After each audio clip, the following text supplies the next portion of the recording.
est implanté dans les Kwilu. Oui. Les FNSD aujourd'hui est en voie d'implantation dans le Maniema. Ah, vous le dites bien, en voie d'implantation. Ça veut dire qu'il y a une délégation Petit à petit. du FNSD qui est déjà dans le Maniema. Qui est déjà dans le Maniema pour l'implantation. Et au moment où je vous parle, il y a la délégation du Nord Kivu qui est en train de se préparer pour partir avec les emblèmes. Les dispositions sont déjà prises. De toutes les façons, les membres sont déjà là. Les sympathisants sont déjà là. Les cartes sont déjà vendues de ce côté-là. Un travail qui s'est fait très bien par votre secrétaire général. Hein. Non, écoute, et tous les celui-là, je l'apprécie beaucoup. Et je crois que, bon, rien à dire. Il fait un travail quand même. À quelques jours de festivités de la fête de l'indépendance du 30 juin, 58 ans après, sentez-vous que l'homme congolais a-t-il acquis vraiment la maturité? Et je commence d'abord par l'homme congolais tout court. Je pense qu'il y a une certaine maturité qui s'observe. Et je peux dire que ce changement de mentalité découle des difficultés quotidiennes de la population, qui commence à comprendre que c'est la politique qui peut améliorer ou détériorer sa condition de vie. Et qu'en conséquence, elle peut, la population, s'intéresser à la politique.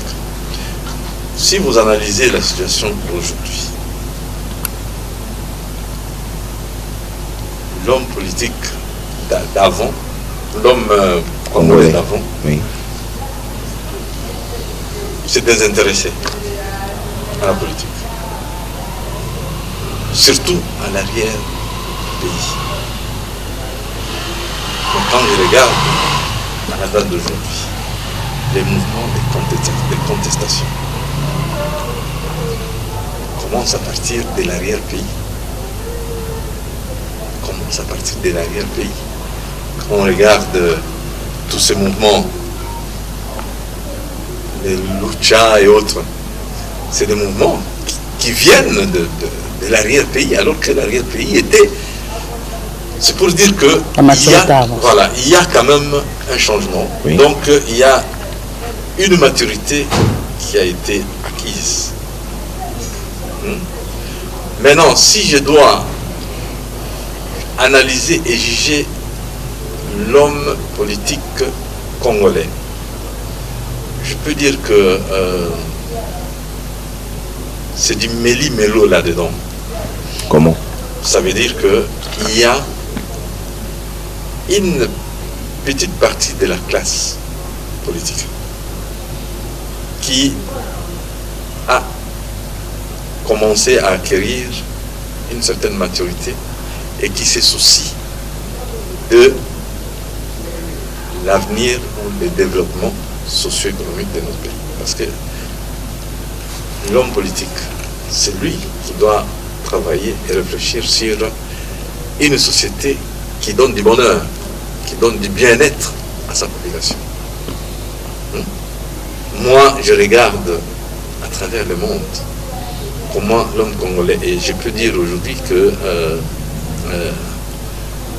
les sorties, vous voulez, je ne sais pas si je vais parler de l'immigration, je dis les sorties des Congolais à travers le monde, amène tout le monde à se poser des questions. Parce que moi, quand je voyage, les gens se posent des questions.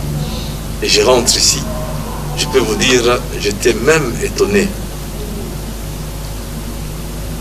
lors de notre manifestation de Tchang.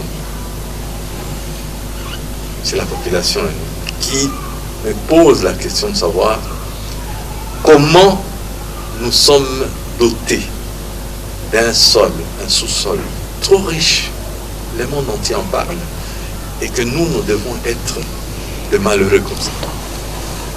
Rien que le fait pour la population de se battre pour une alternance, par exemple, politique, Ça voudrait dire que la population est à la recherche peut-être de oiseaux rares qui peuvent aider à améliorer leurs conditions de vie.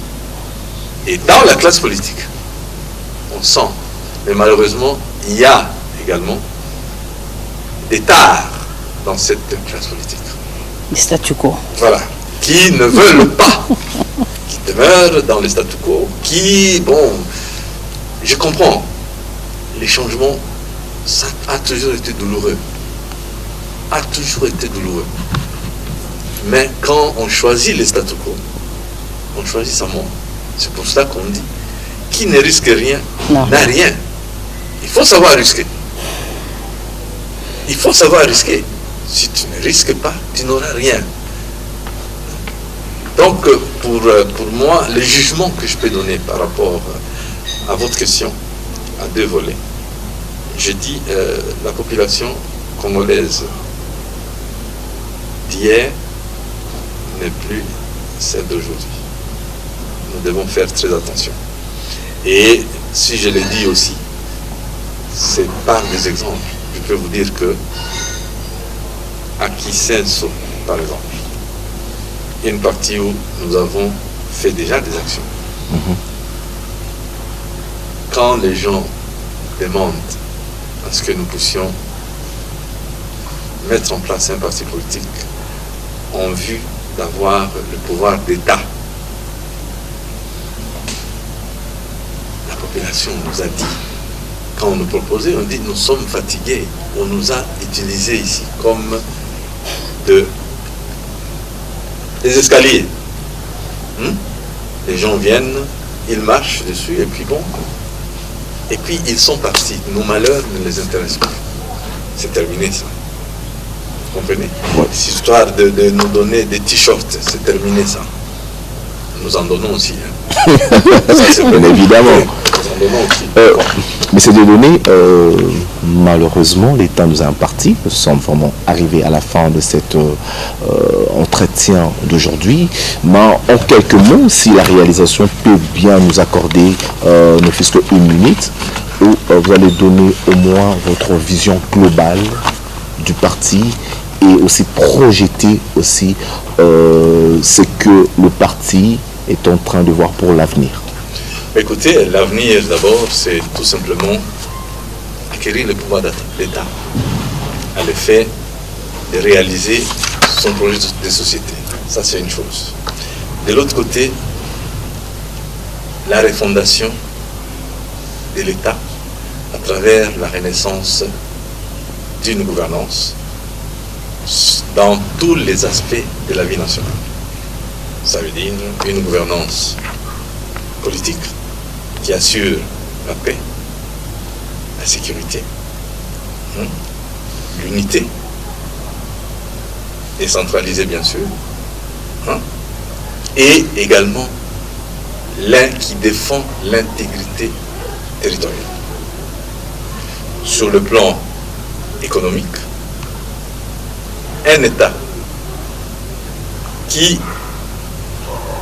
jouera son rôle régulateur dans des activités économiques et qui garantira la libre entreprise. Sur le plan socio et culturel, un État qui assurera la justice et la bonne à la population. Parce que sans une bonne administration de la justice, nous n'allons pas réaliser les objectifs politiques de la bonne gouvernance politique dont je parle. Nous n'allons pas garantir un bon climat des affaires dans le pays pour attirer les investisseurs extérieurs de manière à booster le développement, alors que nous disposons de tout ce qu'il faut, tout ce dont le monde a besoin pour le développement du monde. Vous comprenez? Donc, réellement, nous devons nous battre pour mettre cette bonne gouvernance-là, et surtout également, autre chose qu'il ne faut pas oublier, un État qui veillera à l'entretien et la bonne tenue de l'écosystème et de la biodiversité.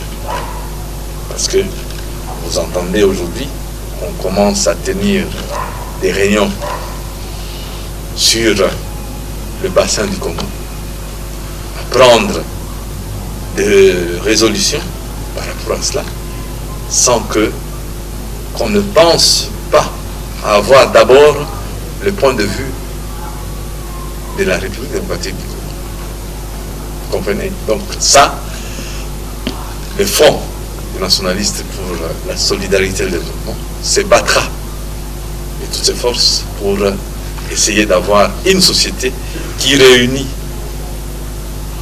les différentes caractéristiques que je viens de définir à travers la bonne gouvernance dans tous les aspects de la vie et également la coexistence pacifique avec tous les voisins, couplée d'une intégration régionale au départ et pourquoi pas continentale par la suite. Ok, merci beaucoup. Merci d'avoir disposé de votre temps et vous n'étiez pas seul sur ce plateau, vous étiez accompagné de votre membre du parti, le secrétaire général ainsi que les autres. Nous vous disons merci d'avoir disponibilisé de votre temps pour répondre à ces questions que nous avons posées. Ce ne sont que les préoccupations de nos téléspectateurs que nous suivent et tout ce que nous pouvons que vous souhaitez long feu et plein de succès et réaliser tout ce que vous dites. Quant à vous, chers amis téléspectateurs, j'ai toujours l'habitude de vous dire, je dis merci à toi Médine d'avoir accepté d'être à côté de moi et nous avons fini cet entretien d'aujourd'hui avec vous. Le président a répondu à des questions, peut-être. Il a exercé la lanterne de l'opinion. De l'opinion. Parlez-vous. De l'opinion. Ok, nous vous donnons rendez-vous très prochainement. Au revoir. Merci.